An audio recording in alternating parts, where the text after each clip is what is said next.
अयोध्येतील प्रभू श्रीराम मंदिराच्या आतली दृश्य समोर, कोरीव नक्षीकाम आणि मूर्ती पाहून रामभक्त भावुक।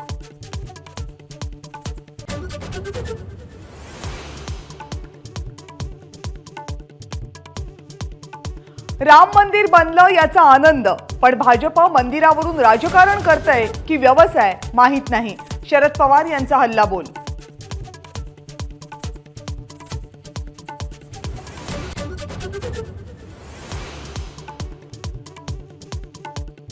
अयोध्या आणि उद्धव ठाकरेंचा संबंध नाही, नितेश राणेंची टीका। तर स्वातंत्र्य लढ्याच्या वेळी भाजपचे नेते ब्रिटिशांचे हेर होते, संजय राऊतांचा पलटवार।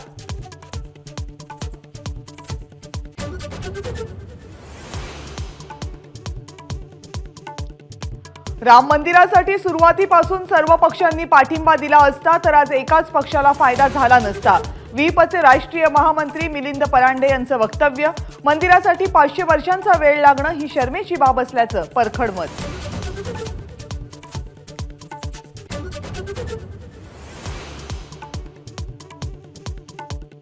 पुणे जिल्ह्यात निधीवरून भाजप आणि शिंदे गटात नाराजी। पालकमंत्री अजित पवार निधी देत नसल्याची पुण्याचे जिल्हाधिकारी राजेश देशमुख यांच्याकडे तक्रार।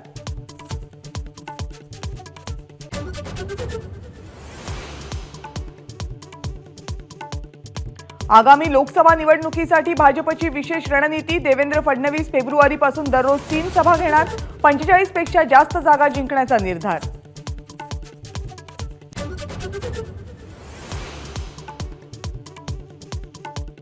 ऊर्जा मंत्री म्हणून चांगलं काम केलं तरीही पक्षानं मला घरी बसवलं। आमदार खासदारांना सूचना करताना चंद्रशेखर बावनकुळेंचं मोठं वक्तव्य।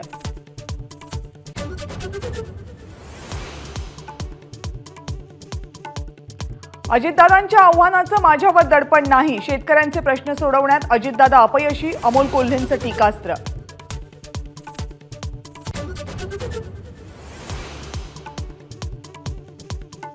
मी कोणतीही निवडणूक लढणार नाही। माधुरी दीक्षितचं माझा कट्ट्यावर एक्सक्लुझिव्ह वक्तव्य।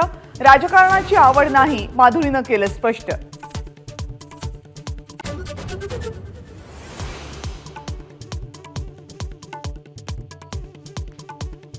आता सरकारनं गोळ्या घातल्या तरी मागे हटणार नाही, जरांगेंचा निर्धार। वेळेत आरक्षण दिलं तर मुंबईला जाण्याची वेळच येणार नाही, जरांगेंचं वक्तव्य।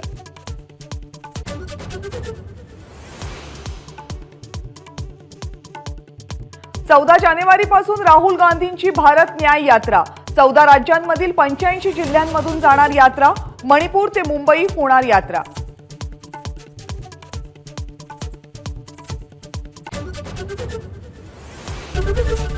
एबीपी माझा, उघडा डोळे बघा नीट।